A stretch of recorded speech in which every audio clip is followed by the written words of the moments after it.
At Resilience, we're remaking the way medicines are made, and that starts with our facilities.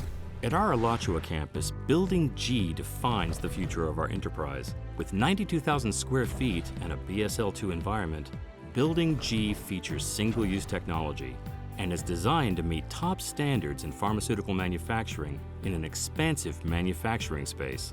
Building G is supplied with dedicated utility systems in the production and support rooms, designed to meet particulate cleanliness levels at EU grades A, B, C, or D.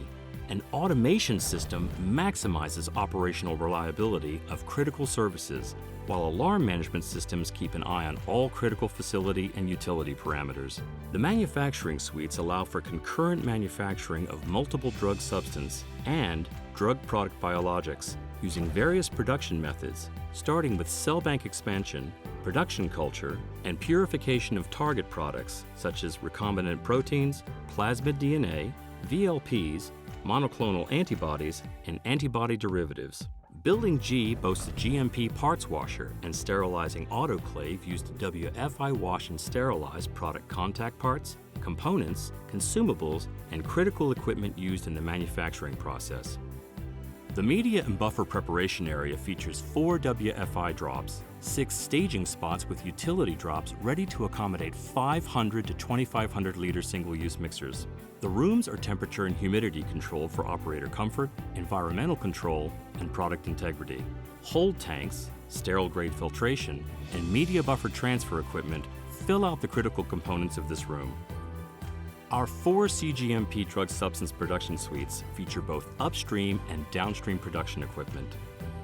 Each room is 1,900 square feet with 14-foot ceilings to accommodate 500-liter and 2,000-liter single-use bioreactor trains with associated harvest and purification capability. 6 staging spots with all necessary utility drops required for DS processing complement the rooms with inoculation rooms adjacent to each suite. Finally, Building G's 2 drug product formulation and filling suites provide automated filling capabilities using isolators. VanRx systems are dedicated for aseptic filling, with each unit providing up to 21,000 vials per day, with a volume range of 0.1 milliliter to 50 milliliters. Future upgrades for syringe fill are possible. Future plans for Building G include a labeling and packaging line in H2 2023. Alachua's Building G is truly a spectacle of the future of manufacturing, and we at Resilience are ready to unleash the power of its enormous potential to empower the future of complex medicine and maximize reliability of clinical and commercial supply.